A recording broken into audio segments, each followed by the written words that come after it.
Welcome back. My name is Cindy, and on this channel, I help you to pinpoint ways on how to improve your romantic and parental relationships. In this video, I will be reviewing Married at First Sight, Season 12, Episode 4. So be sure to like this video, subscribe, and click that notification bell.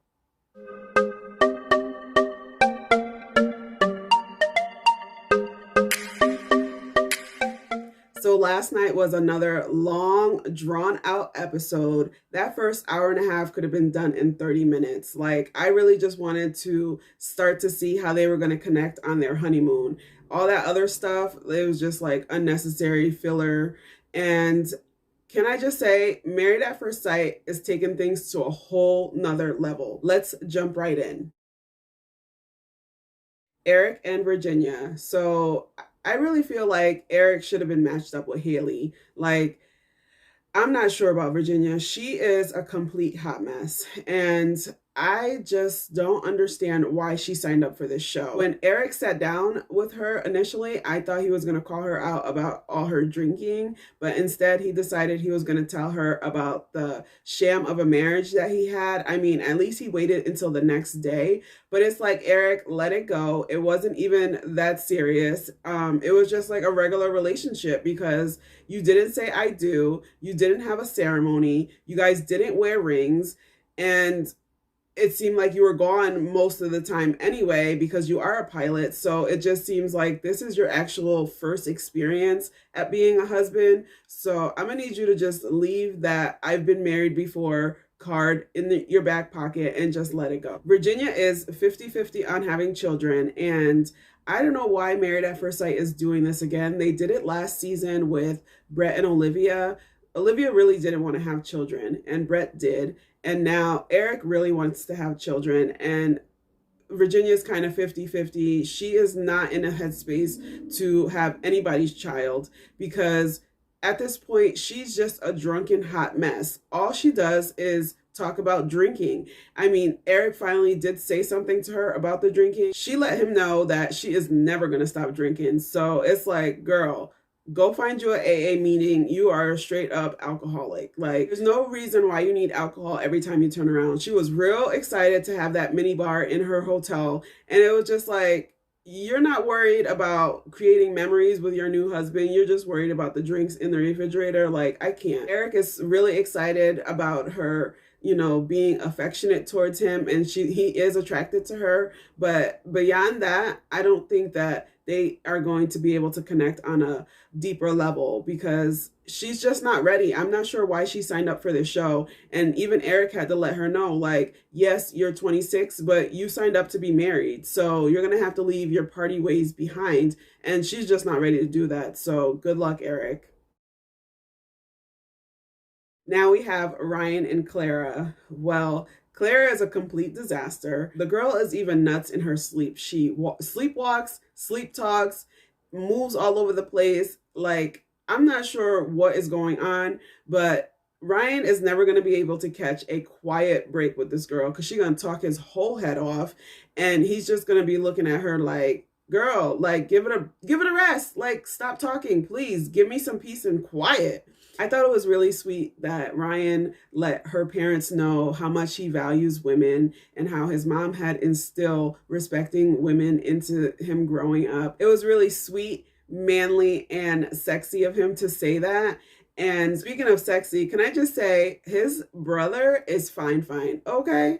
And Ryan actually looks a lot like his dad. I saw the resemblance last night. It was just like the side profile was like spitting image. I'm not sure if Ryan and Clara are going to be able to connect on a deeper level, but I am looking forward to see if Ryan will be able to tolerate her ways.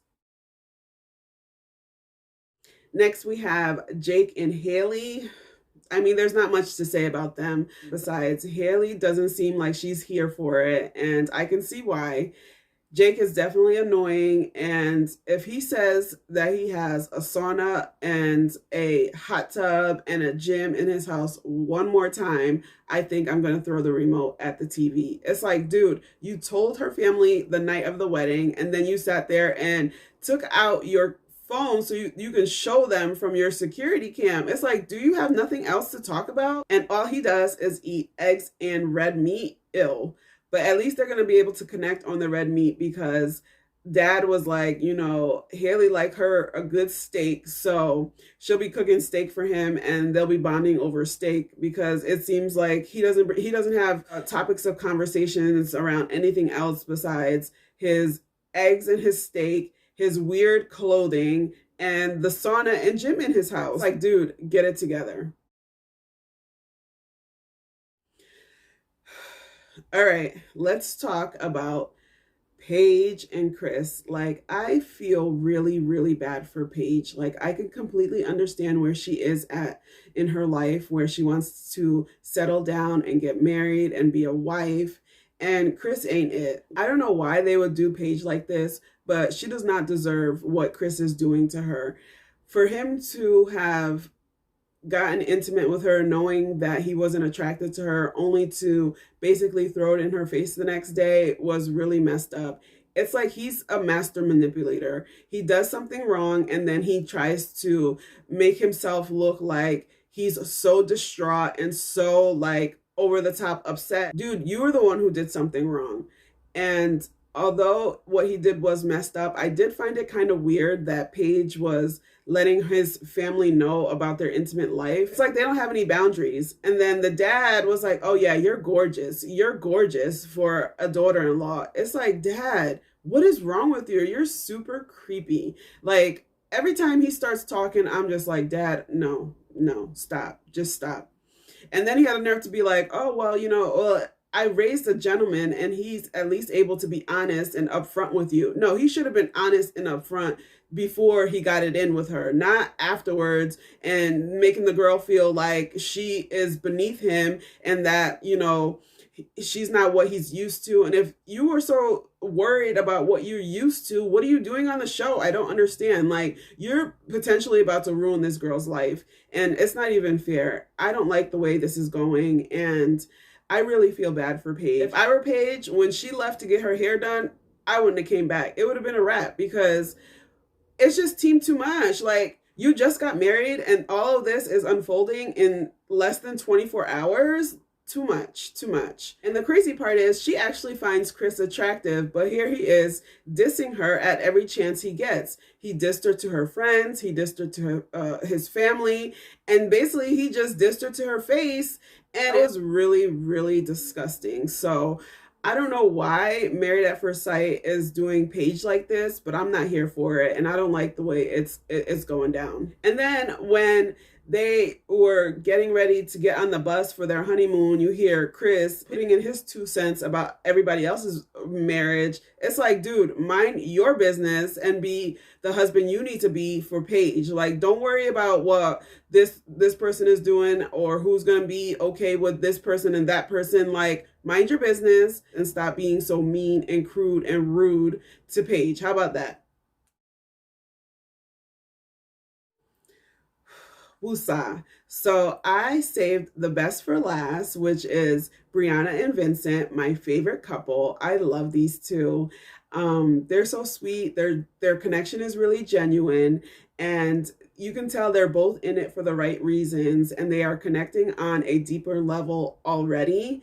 And it was kind of shady that his sister just put him out there talking about well, when he gets mad, you need to calm him down. Like, she really made it seem like he was a low-key psycho. And I was just like, sis, like, what you doing? Why did you say that? That's not even cool. Brianna was able to at least tell him about it and keep an open mind. But she is basically like, I see you. Don't be raising your voice and going crazy, because like I'm not the one. Bottom line, point blank period, don't yell at me. And it was nice that she was being supportive when Vincent got that call about his grandma. That was really sad. And I feel like if he does have to fly back, that she's going to fly back with him and be there for him and be supportive, and they're going to just continue to connect on a deeper level. So I am so excited to watch their love story unfold. They are the reasons to tune in this season because all the other couples are a hot mess. I can't wait for next week's episode. It's definitely going to get crazy. So join me next week. Be sure to subscribe, and I will see you in my next video. Bye for now.